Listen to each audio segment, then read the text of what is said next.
Wisp Sports Radio, the voice of women in sport. Hello, and thank you for downloading the Horse Show here on Wisp Sports. This is Season 4, Episode 19, and I'm Chris Stafford. And you can join in the conversation on our social media at Wisp Sports and help us turn up the volume on women's sports.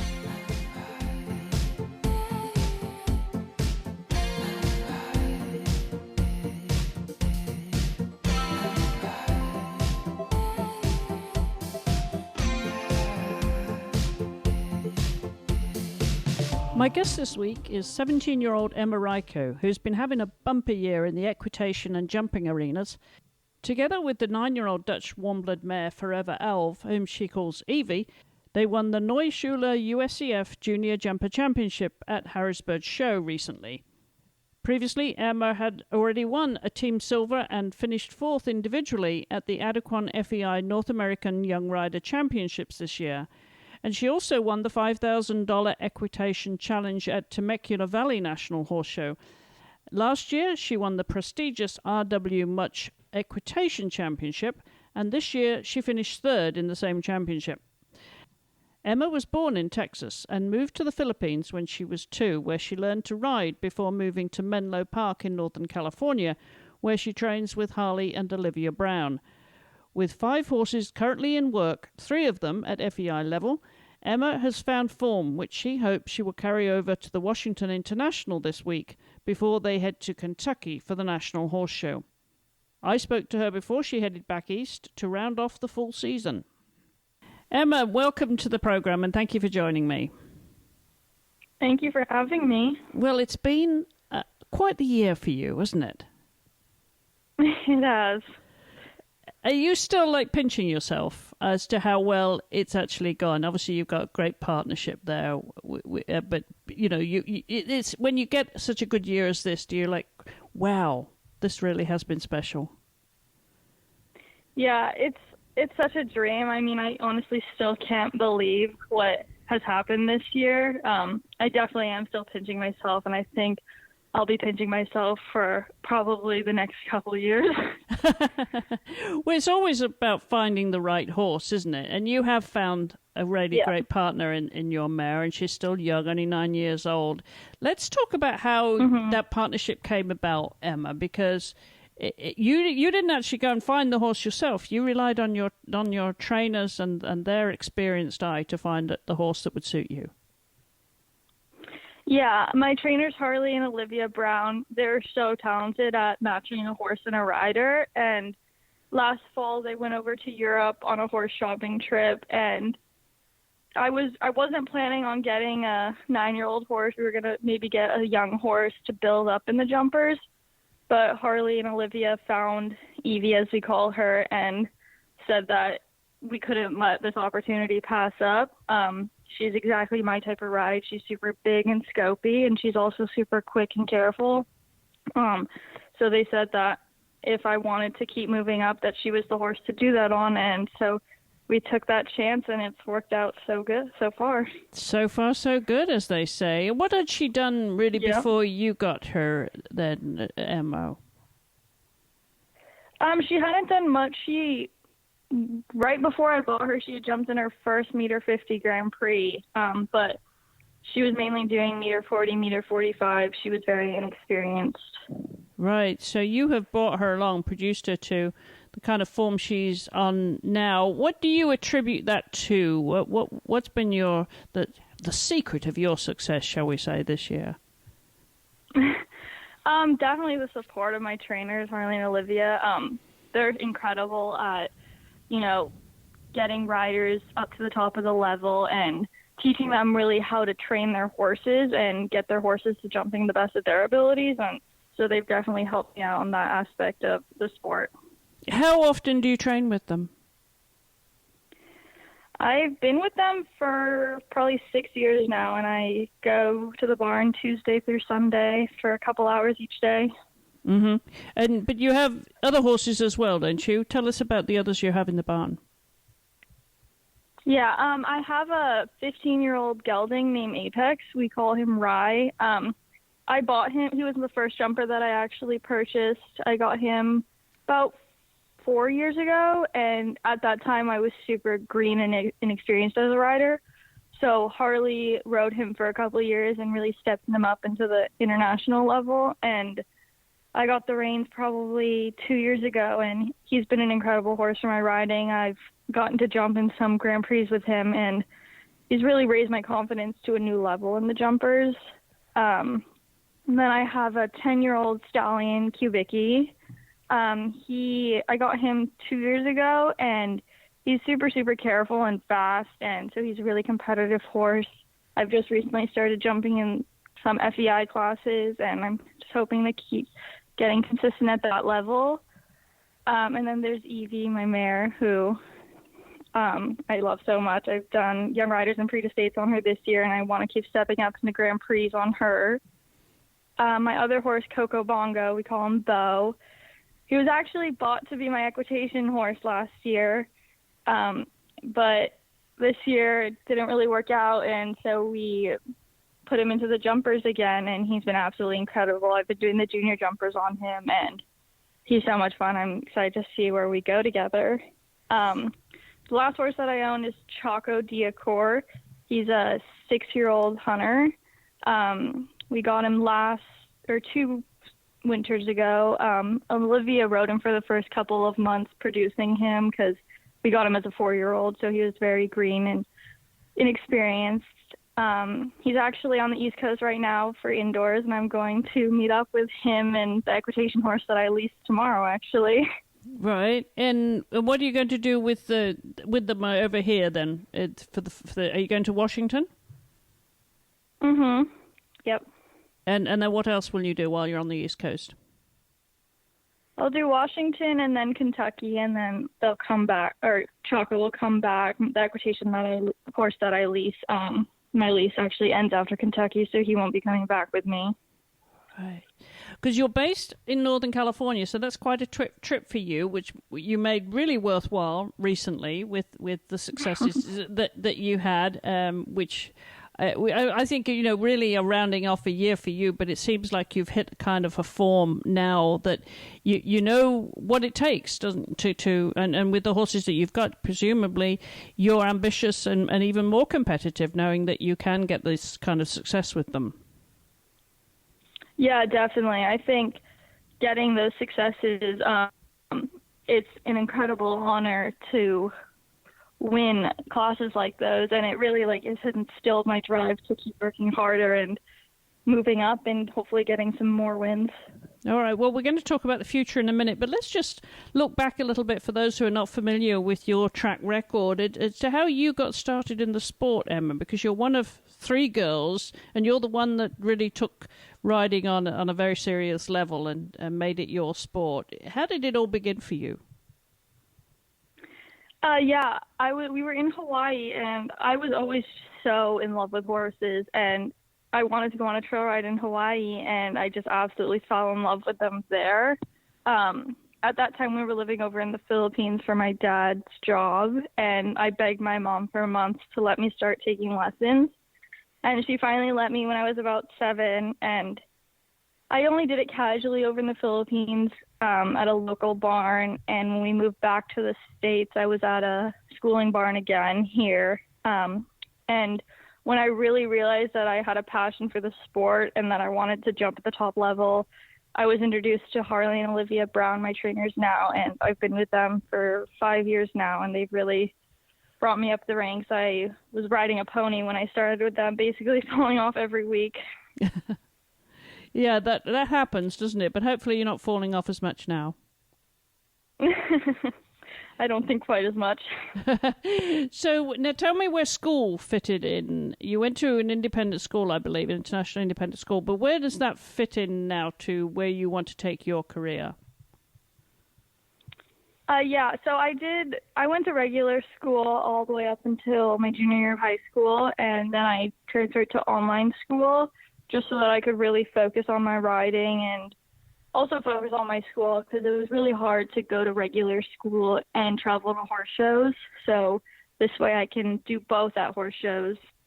And in the future, I would love to maybe start a business with horses. I'm going to the University of Georgia next year to ride on their team, and so I'm really excited to do that and get to experience riding on a team that's a little different from riding on the show circuit now. But yeah, I mean, online school has really helped me focus more on my riding and get to spend more time at the barn and work harder. And what are you going to do at Georgia University then? I'm not sure yet. Probably something in the business side of majors, maybe finance. I'm not entirely sure yet. Keep looking into it. And is it because you're undecided because you ultimately want a career with horses, so this is a backup? Is that how you're viewing it at this time, Emma? Yeah, a little bit. I'm not 100% sure what I want to do with my life in the future. I know that I always want to ride horses, and I think it would be a really cool job to get to work with horses, but I'm not sure where life will take me. So I definitely want to have a college degree, and maybe if that works out for me and I get a job in that, do both. I'm not entirely sure yet. Hi, I'm Nikki Daly. I'm an international field hockey player for Ireland, and I'm also a motorsport engineer. I'm a proud WISC ambassador because I am very passionate about women in sport, particularly in hockey and motorsport. I think WISC Sports is a fantastic platform. It promotes all women in sport from any level, right the way down through to grassroots level. And I think it's really important for young girls to be able to see their role models, to see that people are out there achieving great things at different levels in sport, and it gives them something to look up to and try to achieve themselves. If you would like to follow me, you can follow me on Facebook, Nikki Daly, Instagram, Twitter, and under my Formula Female Instagram and Facebook as well for the motorsport side of what I do. Thanks for listening and helping WISC Sports turn up the volume on women in sport. What are you planning into the winter? Are you going to do World Cup qualifiers? Hope to qualify for the finals in Vegas? What's your plan for the year? And do you come to Florida at all? I have never been to Florida. We usually go to Thermal for the winter circuit. As of this fall, I've just started jumping in the World Cup qualifiers, and it would be a dream to go to the World Cup finals, but I'm sure that's a little far-fetched, my first season in it. So yeah, I'm just doing it to get experience on my horse and get the feel for riding at that level.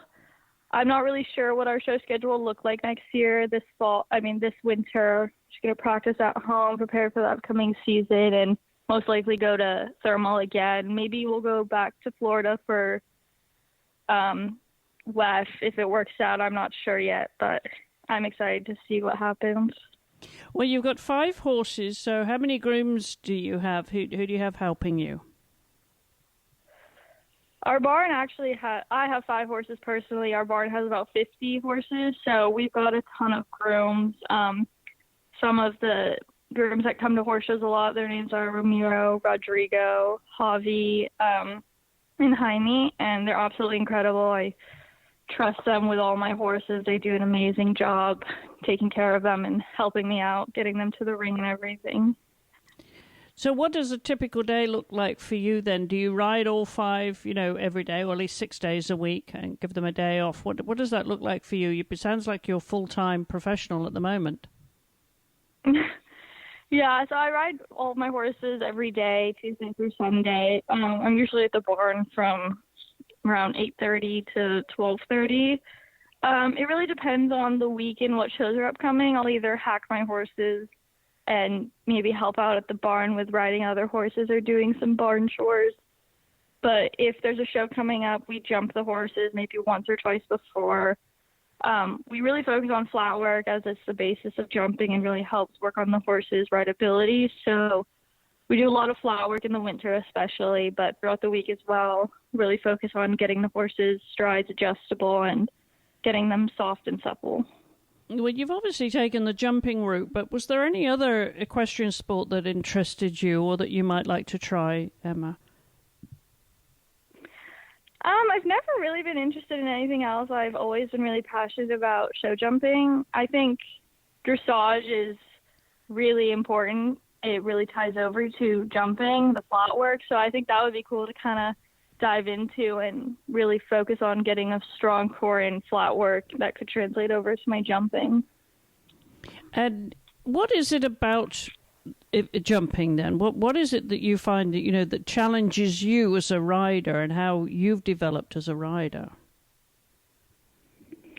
I definitely think, in the bigger jumper courses, the technicality of the courses and the questions that are asked have really helped me step up to a new level in my riding. And also the mental aspect, jumping in Grand Prix, it can be nerve-wracking or stressful, and I think getting to do that has really helped bring me to a place where I'm more comfortable jumping at those levels, doing them every week.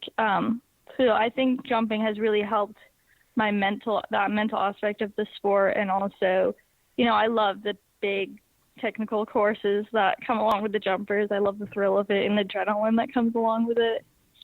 You really have got the bug, haven't you? I do.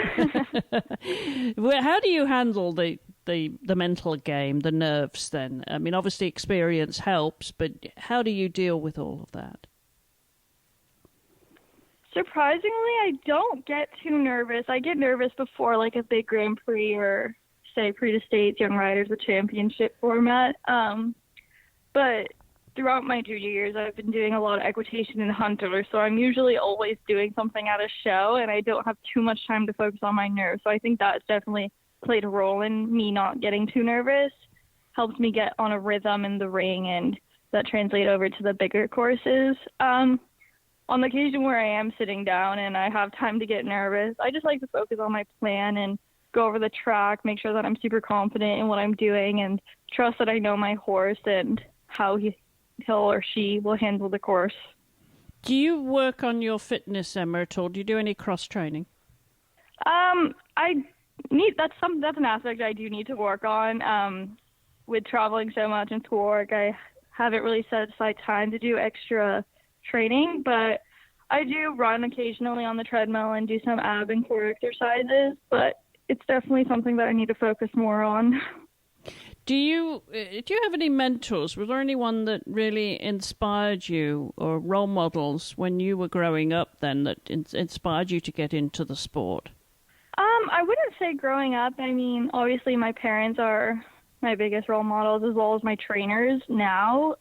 But growing up, I just always had the bug to ride horses, and I wouldn't say I didn't know anything about the show jumping world or horses really in general. So I didn't really know anything. When I started riding, obviously Reed Kessler was one of my biggest idols because she went to the Olympics so young, and I always wanted to be able to do that. So I would say she was probably my role model as a young kid.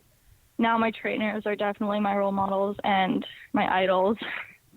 Were your family into horses at all? Not at all. I'm the only one that has had any ties to horses. And did you do any other sports when you were younger, or do you still have an interest in other sports? Yeah, growing up, I did gymnastics for a few years. I was never really. I mean, I did it competitively, but it was never really my passion. And so when it was time that gymnastics and riding kind of came head to head, I chose riding because that's where my heart lied. In school, I played volleyball casually, but nothing too seriously. Right now, I don't really have an interest in any other sports, just riding, and I want to focus all my time and energy on that to keep improving and getting to the top of the level. So what are those big goals then? I mean, I would love to go to the Olympics one day, compete in Nations Cup teams for the U.S. and World Cup finals. Just really compete at the top of the level for the U.S. and represent my country. That would be an incredible honor and something I really hope to do in the future. Well, finally, what do you most value then, Emma, about being involved with sport and having this as a profession right now? I think the horses in general, I value them so much, and the bond that we have with them. I mean, to be able to ride a horse, you have to have such a good understanding and bond with the horse you're riding, and I think it's absolutely incredible that we are able to do that. They're such amazing creatures, and I look at them every day, and I'm just in awe of how incredible they are. Well, clearly you've connected with Evie. She really is a star for you and has put your name on the map. So the very best of luck with the future with her and with the other horses. It sounds like it's going to be very exciting. Certainly a lot to look forward to with the season ahead and of course, over the winter into next season. Who knows where you might go? Yeah, I'm really excited to see where I keep going with Evie and my other horses, and I'm truly so thankful for all of them. Yeah, well, the very, very best of luck, and thanks for coming on the show, Emma. Thank you for having me. And if you hop over to the website at wispsports.com, you'll find the link to Emma's social media. In the show notes accompanying this episode, just go to the Listen tab and drop down to the Horse Show. And as always, if you'd like to join in the conversation, you can do so via social media. Just follow us at Wisp Sports. And we hope that you will share what we're doing here at Wisp Sports, because we're the only global podcast network for women's sports where you'll find something for everyone. If you'd like to suggest any guests for the show or topics that we should be covering here at Wisp Sports, then do drop us a line at info@wispsports.com. Until the next time, thank you for listening and helping us to turn up the volume on women's sports.